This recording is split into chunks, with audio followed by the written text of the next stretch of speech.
Hello. This chapter 8 is on entropy, and we're not going to cover much of this chapter, just the basic concepts that are important for us, or that will be, or maybe part of your FE exam, but entropy is a concept that you need to understand. So we have only a few objectives here. As I said, we're not covering the whole chapter. We're going to apply the second law of thermodynamics to processes, but just in general terms. We're not going to do big calculations.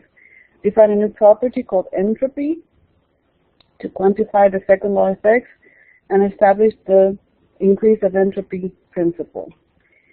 The second law of thermodynamics refers to all processes, not just cyclic devices. And in the second law, then, the concept of entropy is introduced, and I know that this is more of an abstract idea, that it's difficult to grasp, but we'll define it in general terms, and then we'll define it in thermodynamic terms.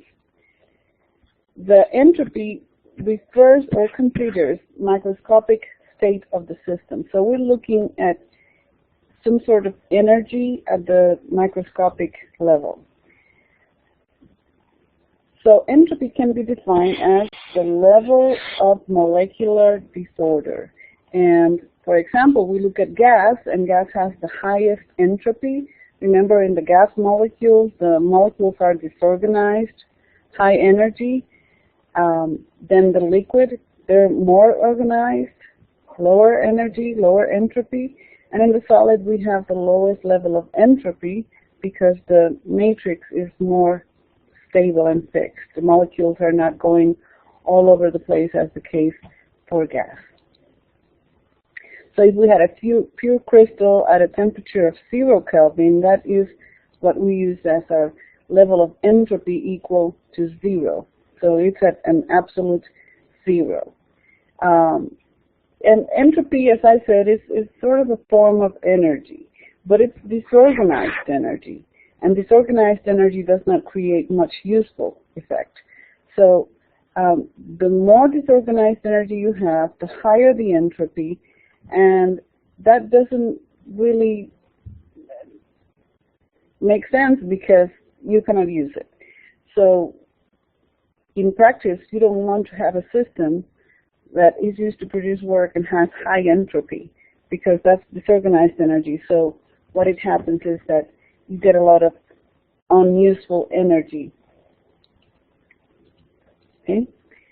And the concept of entropy, again, is the concept of disorganization, and it's not limited to thermodynamics. So I hope that helps you explain what is entropy. Now, there's a statement called the Clausius statement. I'm not sure if I'm pronouncing it totally correct, but I'll call it Clausius. It's impossible to construct a device that operates in a cycle and produces no effect other than the transfer of heat from a lower temperature body to a higher temperature body. Which this means is that when this happens, when you transfer that heat, more than heat is affected, or you transfer more than just a temperature or heat in the form of temperature. There's a change in entropy. So the entropy also is related to the temperature. The higher the temperature, the higher the entropy. And the lower the entropy, the lower the entropy. So that's a very important recognition. And there's something that internally changes other than the temperature. Now let's talk about entropy. Entropy is a non-conserved property. It's a thermodynamic property, of course. You'll find it in the tables, but there's no such thing as conservation of entropy. Also, entropy is an extensive property of the system, meaning that it depends on the mass or the amount. And in the book, entropy is capital S, and usually this would be in joules or kilojoules. And let's use kilojoules, which is the notation in the book, and it would be per Kelvin. Whenever you have the lowercase s, which you will find in the tables in the book, in the tables what you will find is the entropy in kilojoules per kilogram per Kelvin. So that's a very important aspect to see, because not everything else is in Kelvin, only the entropy. And this is the Boltzmann relation, and this is how some other people have defined entropy, because it's based on the molecular probability of randomness or uncertainty, but in thermodynamics we don't talk about this definition by Boltzmann. The second law of thermodynamics introduced some inequalities, and for example we saw the thermal efficiency, and we compared it to the thermal efficiency of a reversible system, which is an idealized, remember, not in reality systems are not reversible, so it's an idealized. And whenever we talked about the heat engine, we refer to the Carnot, idealized Carnot cycle. Idealized Carnot cycle. Today the thing is not working very good, but we did the same thing with the coefficient of performance. We compared it to the coefficient of performance of a reversible, and of course an irreversible heat engine, which is the real case, will have an efficiency lower than the reversible efficiency, than the irreversible thermal efficiency. And a reversible heat engine, this would be an idealized case. And of course you cannot have the thermal efficiency larger than the thermal efficiency, so this is impossible. And the same applies for the coefficient of performance that we saw in chapter 7. So now we're going to introduce another inequality that is part of the second law of thermodynamics, and it's called the Clausius inequality. For the Clausius inequality, we do a cyclic integration, and I'll explain that in a moment. But really this means that there's small differential differences in heat transfer with temperature, and this is less than or equal to 0. Let me define what cyclic means. Cyclic means that it goes through the complete cycle. So if I go from 1 to 2 and then back to 1, I have a cycle. It goes back to its original. So the cyclic integral does an integration throughout the whole cycle, whatever that cycle is. And as an example, here we have an integration, cyclic integration of a volume. So in this case, we had initially had a volume of 1 cubic meter. It went to 3 cubic meters and then went back to 1 cubic meter. So the change in volume over that entire cycle is 0, because from beginning to end, which was going from point 1 again to point 1, there were no changes in volume. So that's what a cyclic integral means, and it's something that you see a lot in thermodynamics. So the Clausius inequality, its basic definition for the second law of thermodynamics, and it's related to the entropy. So Clausius came up with this inequality and then realized that he had to call it something, and he called it entropy. So this differential amount of heat transfer divided by temperature, and you do that integration, has to be less than or equal to 0. So then this integration would be the change of entropy for a system that is internally reversible. Okay, so that's very important, because internally means it's within the surroundings. Anything that is outside of the surroundings most likely is irreversible, but internally speaking, it would be reversible. So this is an important definition. Whenever we talk about entropy changes, it doesn't matter if it's reversible or irreversible. When we talk about a difference, okay, so it would be the S2 minus S1. So the path here does not matter in this case. So we have from 1 to 2 and the difference, and these are values that you would find, and we will most likely use the table to find these values.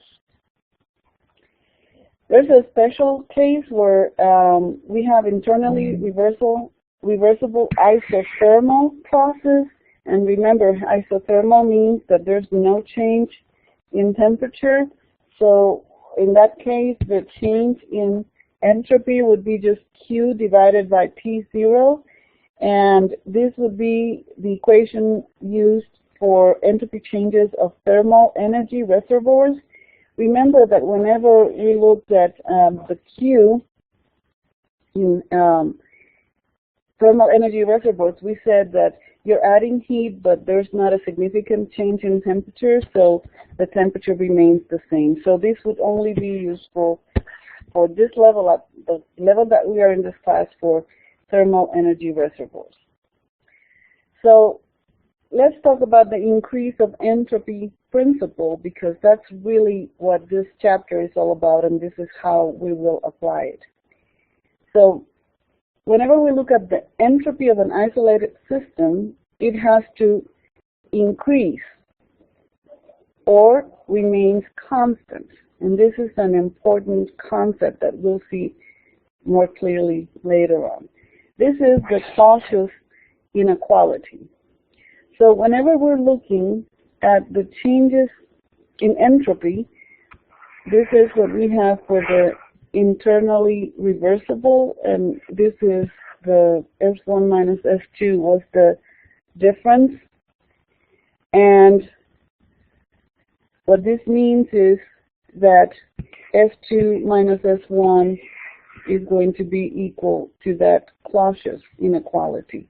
This is how it was derived. So, but note that this is from 1 to 2 is the irreversible process, and from 2 to 1 is what we saw as the reversible process. So this inequality then holds for an internally reversible process and a reversible process, and whenever you have these inequalities, we'll see what that means for the process itself in the next few slides. Okay? The main issue here is that entropy is generated during a process. And this generation of entropy is due to irreversibilities. You know, and we can talk about irreversibilities like friction, that cause irreversibilities, temperature differences, you know, and if you're talking about a machine, the bolts and nuts and all of that really contributes to the presence of irreversibilities.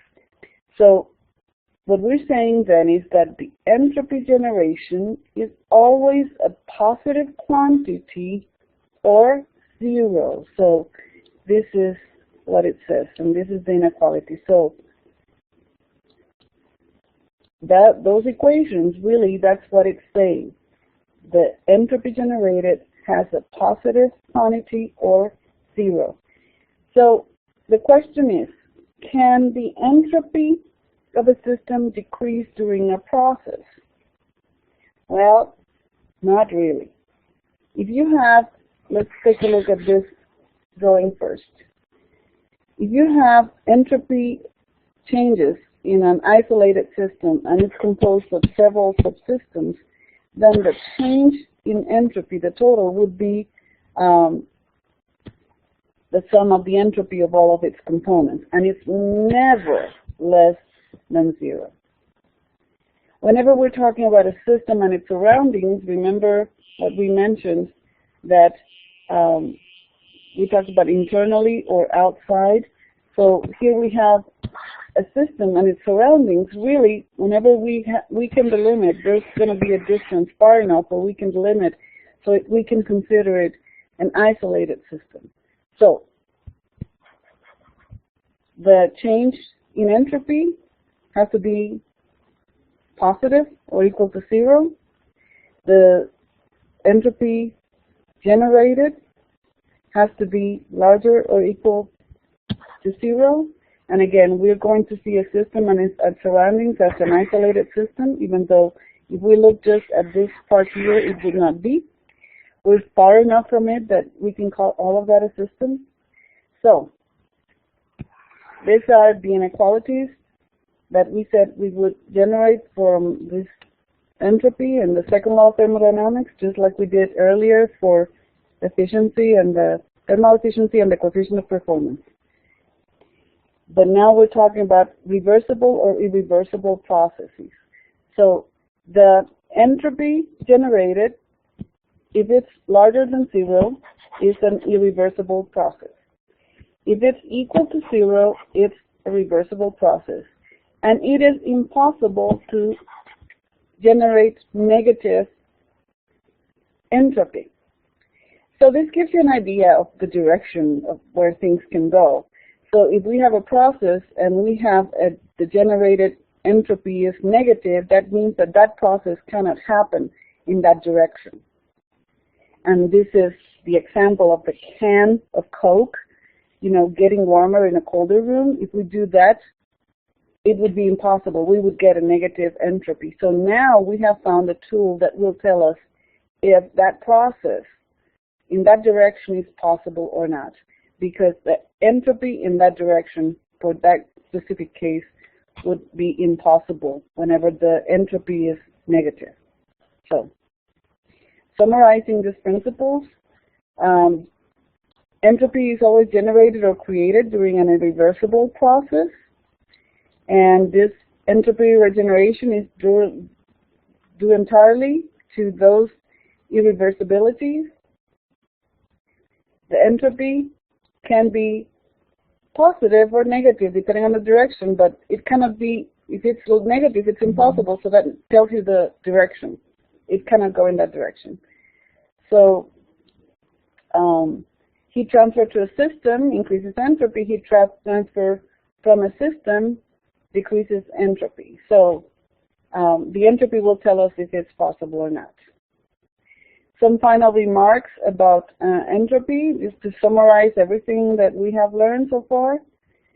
The processes can only occur in a certain direction, not in any direction, and must proceed in the direction that complies with increase of entropy principle. In other words, entropy has to be larger or equal to 0. A process that violates this principle is impossible, and this is what tells us the direction. Also, why is it important to know the entropy for mechanical systems whenever you calculate the entropy? Well, the performance of engineering system is degraded by the presence of irreversibilities. That means that if you have high entropy regeneration in a system, that leads to poor performance of that device.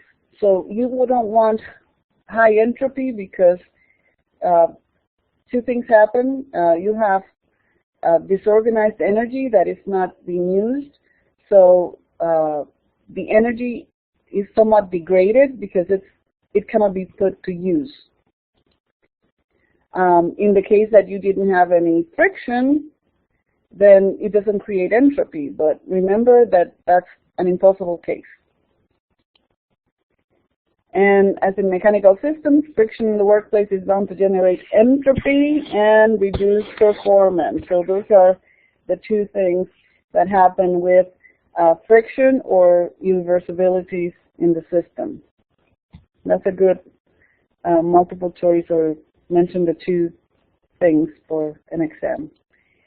Finally, I just wanted to mention to you how whenever we talked about the Carnot idealized cycle, we talked about isentropic processes, which means that there's no change in entropy. I hope you remember that. And really what happens is that if there's no change in entropy, there's a change in temperature, but not in entropy. Okay, so that's what an isentropic process means. So basically, that's all there is for this chapter, just to understand the concept of entropy, its definition, and we'll do calculations, not using the integration, but then using tables, you'll be able to tell me if a process is possible or not. And remember that the process is only possible if the entropy generated is equal or larger than 0. So thank you for getting to this point. I hope this has been helpful. And this completes the material for exam number 2. Thank you very much for your attention.